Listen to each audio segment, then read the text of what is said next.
Good morning friend, કેમ છો?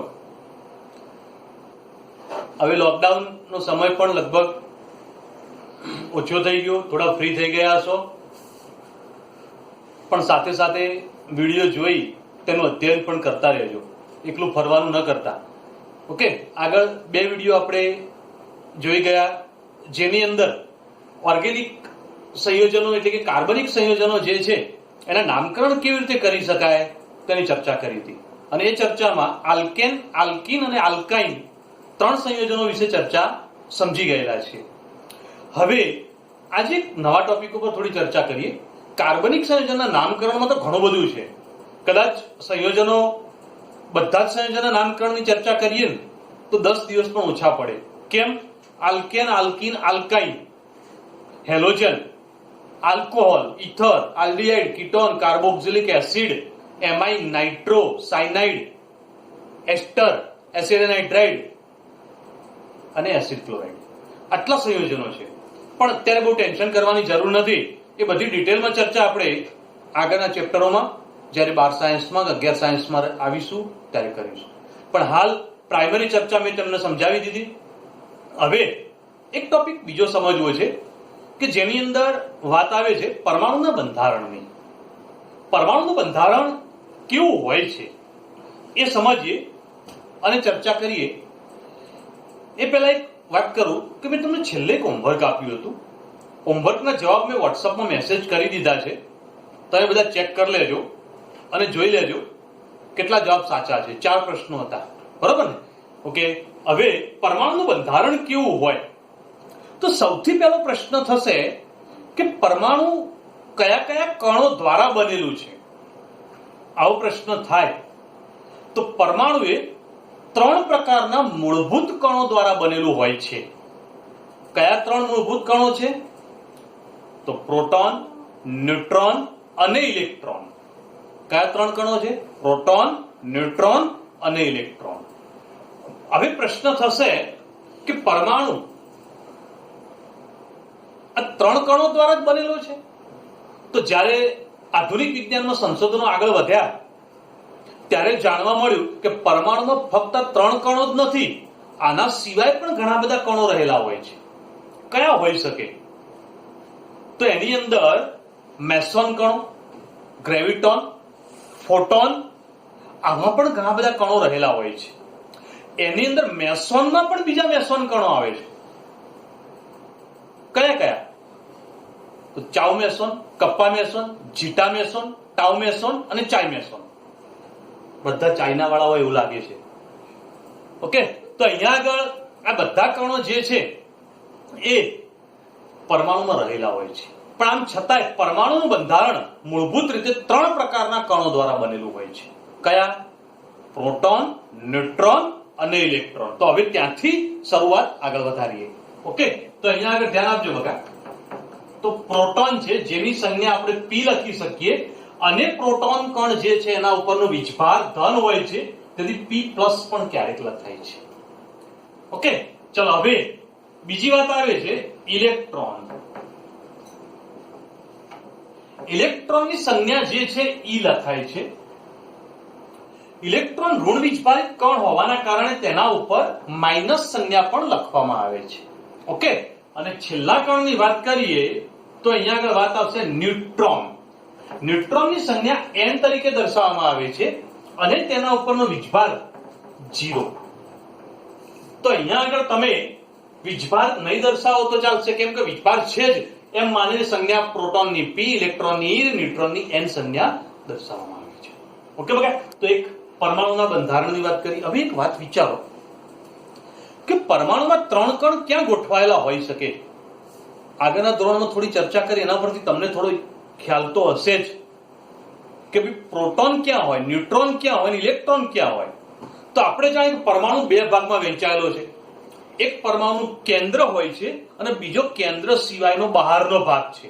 તો આનો મતલબ એવો થયો કે પરમાણુ 2 ભાગમાં વહેંચાયેલો હોય છે. એક છે પરમાણુનું કેન્દ્ર અને બીજો કેન્દ્ર સિવાયનો બહારનો ભાગ. હવે પ્રશ્ન થશે કે 3 કણો ક્યાં હશે? કેન્દ્રમાં કોણ હશે? કેન્દ્ર બહાર કોણ હશે? તો એ પણ પ્રશ્ન છે. તો તમે કઈ જાણો છો આના વિશે? વિચારો. કેન્દ્રમાં આમાંથી કોણ હશે અને કેન્દ્રની બહાર કોણ હશે? વિચાર્યું કઈ? ઓકે, ચલો જવાબ ક્લિયર કરાવો. પરમાણુના બંધારણના અંદર કેન્દ્રમાં પ્રોટોન અને ન્યુટ્રોન હોય છે. કેન્દ્રમાં શું હોય છે? પ્રોટોન અને ન્યુટ્રોન. જ્યારે તેના બહારના ભાગની અંદર ઇલેક્ટ્રોન રહેલા હોય છે. ઓકે, તો હવે અહીંયા આગળ વાત કરીએ પ્રમાણે પ્રોટોન અને ન્યુટ્રોન જે કેન્દ્રમાં રહેલા હોય છે, જ્યારે ઇલેક્ટ્રોન તેના બહારના ભાગમાં રહેલા હોય છે. હવે એક વાત બીજી કરીએ બગા.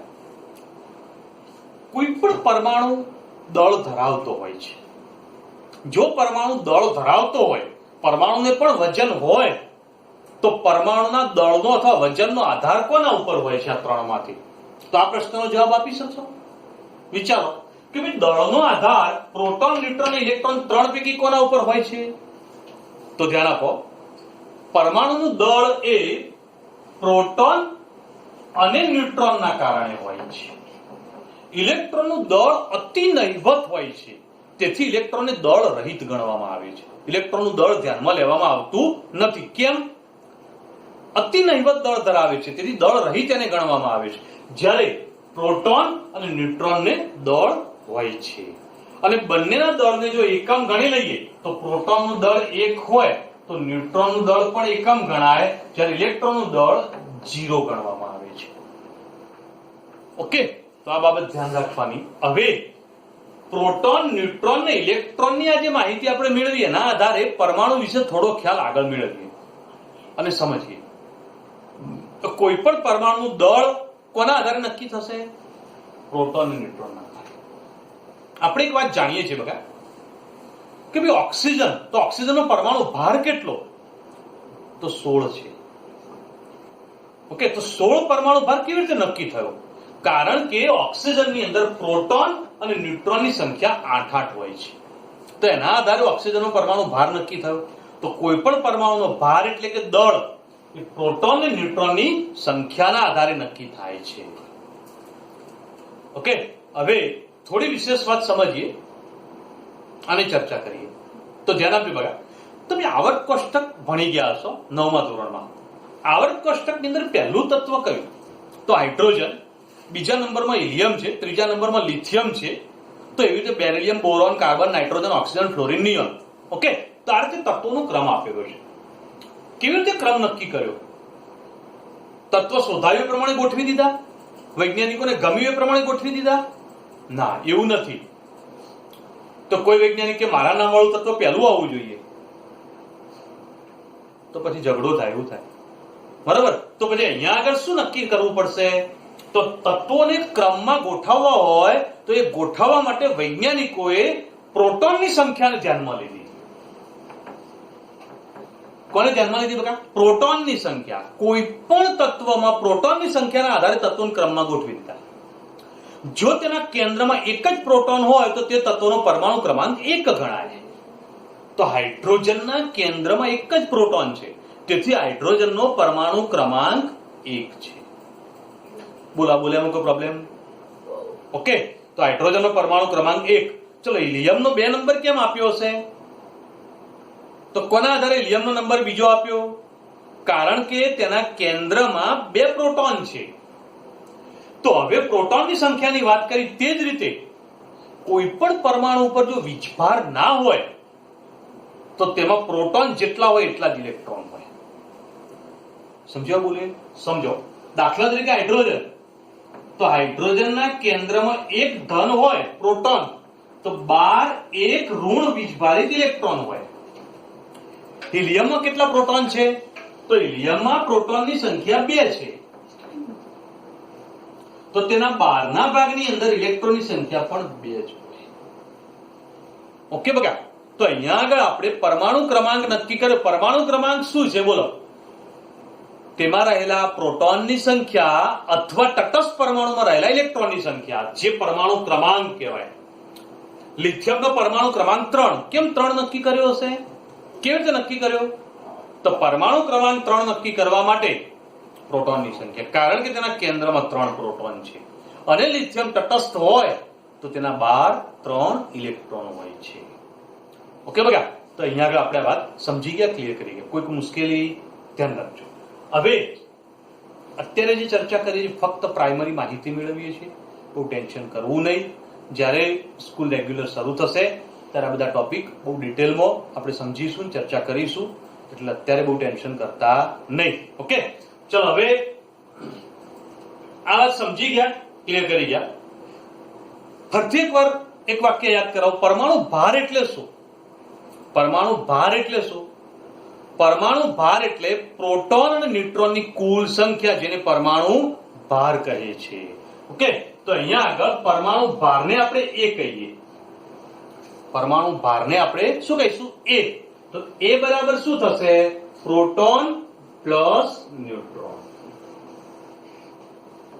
તો પ્રોટોન અને ન્યુટ્રોનની કુલ સંખ્યા જે હોય, જેને તેનો પરમાણુ ભાર કહે છે. ઓકે, હવે કોઈ તત્વો જે છે એને તમે સાંકેતિક સ્વરૂપે લખતા હશો. કેવી રીતે લખી શકાય? દાખલા તરીકે અહીંયા આગળ હાઇડ્રોજન લખીએ તો હાઇડ્રોજનની સંજ્ઞા H લખી, ત્યાર પછી હાઇડ્રોજન 1H1 આવું લખ્યું. આનો મતલબ શું? તો એનો મતલબ સમજી લઈએ, બરોબર ધ્યાન આપજો બકા. કોઈ પણ તત્વને દર્શાવવા માટે તેની સંજ્ઞા લખ્યા પછી તેની ડાબી બાજુએ નીચે જે લખીએ છે એનો પરમાણુ ક્રમાંક છે. ધ્યાન રાખો, તેની સંજ્ઞા લખ્યા પછી ડાબી બાજુએ નીચે લખો એ શું કહેવાય? એનો પરમાણુ ક્રમાંક કહેવાય. પરમાણુ ક્રમાંક કેવી રીતે નક્કી કર્યો? પ્રોટોનની સંખ્યા અથવા ઇલેક્ટ્રોનની સંખ્યાના આધારે. ઓકે, તો એનો મતલબ હાઇડ્રોજનનો પરમાણુ ક્રમાંક 1 છે, મતલબ તેમાં પ્રોટોનની સંખ્યા 1 છે. એક પ્રોટોન જ છે. આ બોલ્યામાં કોઈ મુશ્કેલી? ઓકે, ચલો હવે બીજી વાત. કોઈ પણ તત્વની સંજ્ઞા લખીએ અને ડાબી બાજુ ઉપર લખીએ એ પરમાણુ ભાર છે. પરમાણુ ભાર છે, ધ્યાન આપજો. એ જે પ્રોટોન અને ન્યુટ્રોનનો કુલ સરવાળો છે તેને કઈ રીતે ઓળખીશું? પરમાણુ ભાર તરીકે. ઓકે, તો હવે વિચારો કે હાઇડ્રોજનની આ સંજ્ઞા લખી તો આ સંજ્ઞાના આધારે તેની અંદર પ્રોટોન, ન્યુટ્રોન અને ઇલેક્ટ્રોનની સંખ્યા નક્કી કરું. કોની સંખ્યા નક્કી કરીશ? પ્રોટોન, ન્યુટ્રોન અને ઇલેક્ટ્રોન. તો ધ્યાન આપજો, તેની સંજ્ઞાની નીચે અહીંયા 1 લખ્યું છે, મતલબ એ શું કહેવાય? એનો પરમાણુ ક્રમાંક. તો મતલબ એમાં પ્રોટોનની સંખ્યા કેટલી છે? 1 જ છે. 1 પ્રોટોન. ચલો ઓકે. ન્યુટ્રોન કેટલા? તો હવે આ સૂત્ર છે એમાં ઉપર લખ્યું પરમાણુ ભાર લખ્યો છે અહીંયા, તો પરમાણુ ભાર 1, પ્રોટોન પણ 1, તો ન્યુટ્રોન કેટલા કહીશું? તો 0.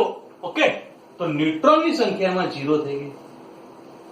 હવે કોઈ પણ પરમાણુના ઉપર જો કોઈ વીજભાર નથી, જો હાઇડ્રોજન ઉપર મેં કોઈ વીજભાર લખ્યો નથી પ્લસ કે માઇનસ, ઓકે, જો વીજભાર ન લખ્યો હોય તો જેટલા પ્રોટોન હોય એટલા જ ઇલેક્ટ્રોન પણ હોય, બંને સેમ હોય. તો ઇલેક્ટ્રોનની સંખ્યા પણ 1 છે.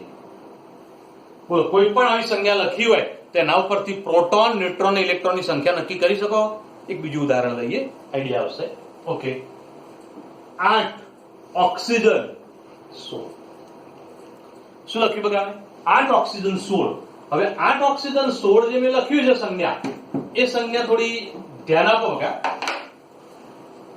તત્વની સંજ્ઞા એટલે ઓક્સિજન, ડાબી બાજુ નીચે લખીએ એનો શું કહેવાય? પરમાણુ ક્રમાંક.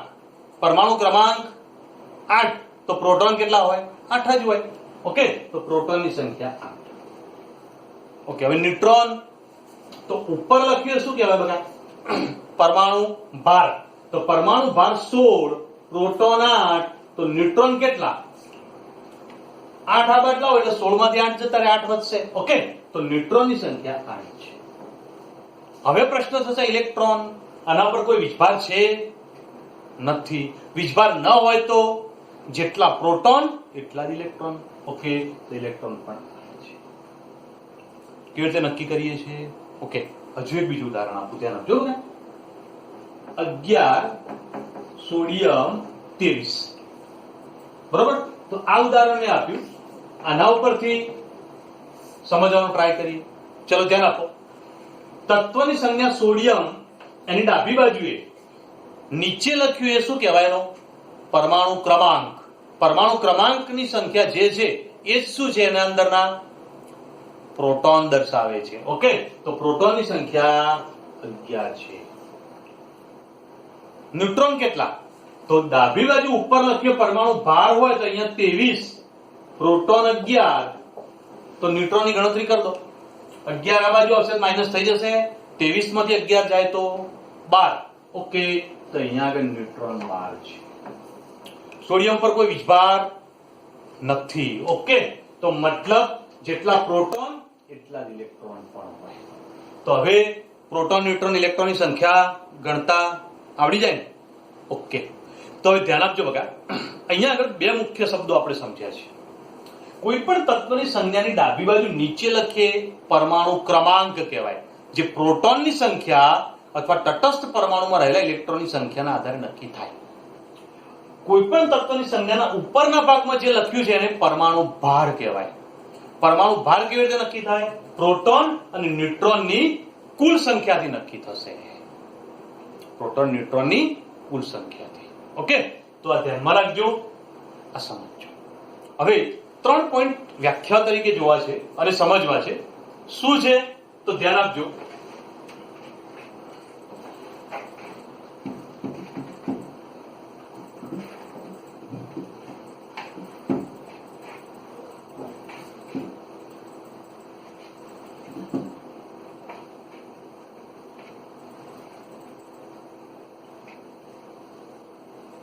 કોઈ પણ તત્વની સંજ્ઞા લખી હોય એના નીચે લખેલો ભાગ શું દર્શાવે છે?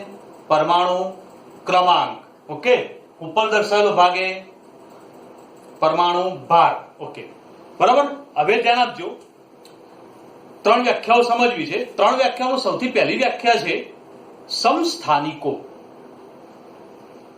તો અહીંયા આગળ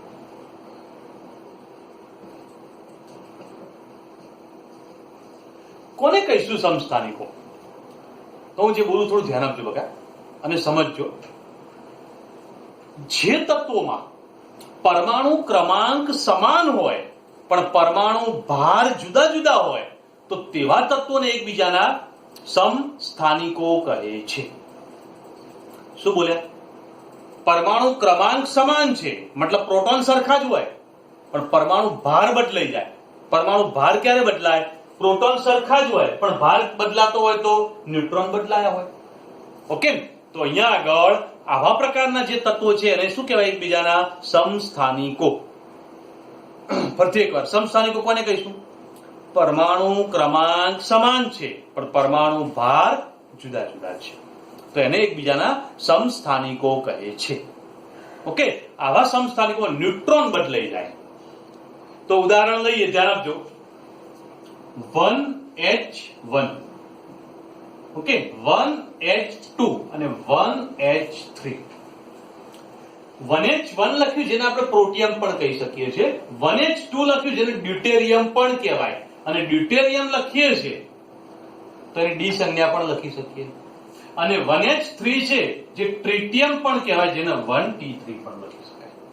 પ્રોટિયમનો 1H1 જ લખીશું, 1P1 નહીં લખ્યો, ધ્યાન રાખજો. ઓકે, ચલો સાંકેતિક સ્વરૂપ જોઈ ગયા. હવે વ્યાખ્યા યાદ કરો. પરમાણુ ક્રમાંક સમાન પણ પરમાણુ ભાર જુદા જુદા. ઓકે, તો અહીંયા આગળ જોઈ લો, પરમાણુ ક્રમાંક સમાન છે બધાના, પરમાણુ ભાર બધાના જુદા જુદા છે. કોના કારણે બદલાયા? ન્યુટ્રોનની સંખ્યાના કારણે બદલાયા. ચેક કરી લઈએ, અહીંયા ગણતરી શીખ્યા હતા આપણે, એ શીખ્યા હતા એ પ્રમાણે જ જોઈ લો. તો અહીંયા આગળ પ્રોટોન, ન્યુટ્રોન અને ઇલેક્ટ્રોન ત્રણેયની સંખ્યા ચેક કરો.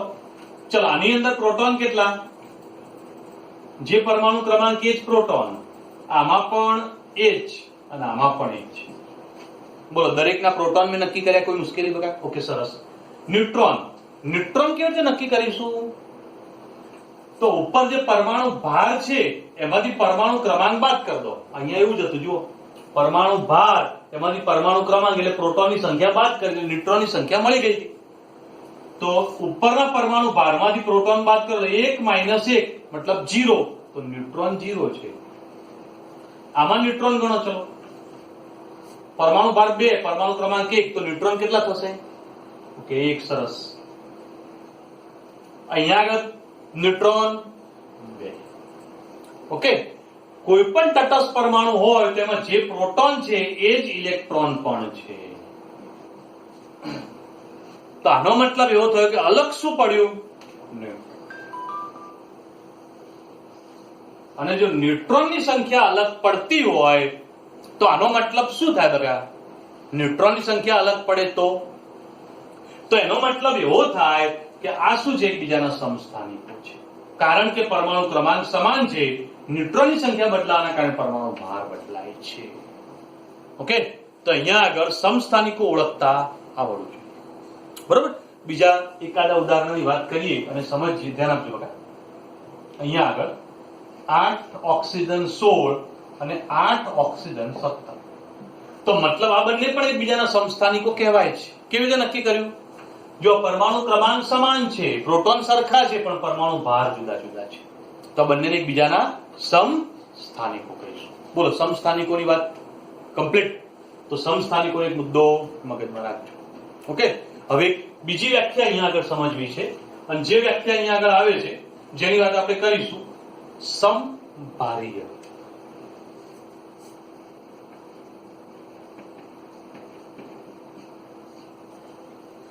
સમભારીય, સમભારીય કોને કહેવાય? તો વ્યાખ્યા પહેલા બોલ દઉં, ધ્યાન આપજો. જે તત્વોના પરમાણુ ક્રમાંક જુદા જુદા હોય પણ પરમાણુ ભાર એક સમાન હોય તો તેવા તત્વોને એકબીજાના સમભારીય કહે છે. શું બોલ્યા? પરમાણુ ક્રમાંક જુદા જુદા હોય પણ શું સમાન છે? પરમાણુ ભાર સમાન છે, તેને સમભારીય કહે છે. શું જુદું છે? પરમાણુ ક્રમાંક અલગ, પરમાણુ ભાર સમાન છે, તો સમભારીય. તો અહીંયા આગળ જોઈ લો, ઉદાહરણ તરીકે 6 કાર્બન 14 અને 7 નાઇટ્રોજન 14. વિચારી લો, પરમાણુ ક્રમાંક જુદા જુદા પણ પરમાણુ ભાર સમાન છે, તો સમભારીય કહેવાય. ઓકે, તો હવે સમસ્થાનિકો અને સમભારીય બેમાં ફરક શું પડ્યો? સમસ્થાનિકોમાં શું હતું? પરમાણુ ક્રમાંક સમાન, પરમાણુ ભાર જુદા જુદા. ઓકે, અને આમાં સમભારીયમાં પરમાણુ ક્રમાંક જુદા, પરમાણુ ભાર સમાન, તેને સમભારીય કહેવાય. ઓકે, સમભારીય શબ્દ એના પરથી જ ખ્યાલ આવી જશે કે પરમાણુ ભાર સમાન છે. છેલ્લો એક ટોપિક સમજવો છે અને ચર્ચા ક્લિયર કરવી છે કે જેની વાત આપણે કરીશું, આઇસોટોન. આપણે ચર્ચા લખીશું એનો મુદ્દો આઇસોટોન એટલે શું? તો ધ્યાન આપો બગા. પરમાણુ ક્રમાંક સમાન નથી, પરમાણુ ભાર પણ સમાન નથી, પણ ન્યુટ્રોનની સંખ્યા સમાન હોય તો તેને સમભારીય કહેવાય. શું બોલ્યા? પરમાણુ ક્રમાંક જુદા જુદા, પરમાણુ ભાર પણ જુદા જુદા, પણ શું સમાન? ન્યુટ્રોન સમાન, તેને આઇસોટોન કહેવાય. તો હવે આવા જ કેટલાક આઇસોટોનના ઉદાહરણ અહીંયા આગળ દર્શાવું, ધ્યાનમાં લેજો બગા અને સમજજો. તો આઇસોટોન શું છે?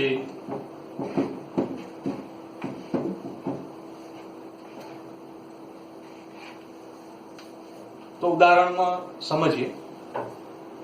14 સિલિકોન 16, 15 ફોસ્ફરસ 31, 16 સલ્ફર 32. હવે ધ્યાન આપજો. આઇસોટોન વ્યાખ્યા એકવાર ફરીથી બોલો. પરમાણુ ક્રમાંક જુદા જુદા, પરમાણુ ભાર પણ જુદા જુદા, પણ શું સમાન હોય? ન્યુટ્રોન સરખા, તો તેને આઇસોટોન કહેવાય. ઓકે, તો એમાં ચેક કરીએ. ચલો, પરમાણુ ક્રમાંક જુદા જુદા દેખાય છે. આનો પરમાણુ ક્રમાંક 14, 15, 16 અલગ અલગ છે. પરમાણુ ભાર પણ જુદા જુદા, તો અહીંયા આગળ 30 આવશે. પરમાણુ ભાર 30, 31 ને 32, તો એ પણ જુદા જુદા. તો પરમાણુ ભાર પણ અલગ અલગ છે, તો અહીંયા આગળ સ્પષ્ટ રીતે ક્લિયર થાય છે પરમાણુ ક્રમાંક જુદા છે, પરમાણુ ભાર પણ જુદા જુદા છે. શું સમાન હશે? ન્યુટ્રોનની સંખ્યા સમાન હશે. ચેક કરીએ હવે. પ્રોટોન, તો જે પરમાણુ ક્રમાંક એ પ્રોટોન. ન્યુટ્રોન કેવી રીતે નક્કી કરવાના? મેં હમણાં જ કહ્યું, પરમાણુ ભારમાંથી પરમાણુ ક્રમાંક બાદ કરી દો, ન્યુટ્રોન મળી જશે.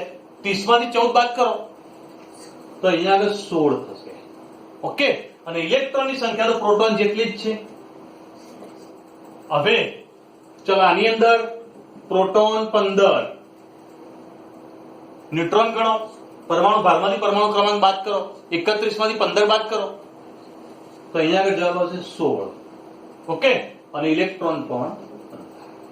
ચલો છેલ્લા ઉદાહરણમાં વિચારો શું થશે બગા? 16 છે, અહીંયા 16, પરમાણુ ભારમાંથી પરમાણુ ક્રમાંક બાદ કર્યા તો અહીંયા આગળ પણ 16 અને છેલ્લામાં પણ 16.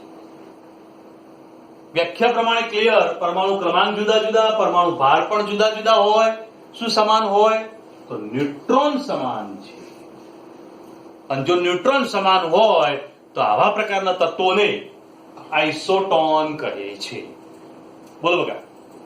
તો અહીંયા આગળ સમજવાનો ટ્રાય કરજો, વ્યાખ્યાઓ સમજજો. આ જ વાત આપણે સાયન્સમાં આગળ ભણીશું ત્યારે ફરીથી યાદ કરીશું. કંઈક ગમે છે, સાયન્સ કેવું લાગે છે એ સમજવા માટે જ આપણે ડેમો લેક્ચરની ચર્ચા કરીએ છીએ. સાયન્સને સમજવું છે, બહુ ટેન્શન કરવાનું નથી. મહેનત કરશો તો ઇઝીલી ક્લિયર થઈ જશે.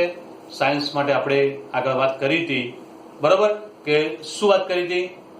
કે ભાઈ સાયન્સ ભણેલો વિદ્યાર્થી કદી બેકાર રહેતો નથી, પોતાનું ભવિષ્ય પોતાની જાતે નક્કી કરે છે. પહેલા ડેમો લેક્ચરમાં મેથ્સ હોય કે બાયોલોજી હોય, કેટલું બધું ઇમ્પોર્ટન્ટ છે, આપણી સેલેરી કેટલી બધી મળી શકે છે, એ બધું શક્ય છે, બરાબર?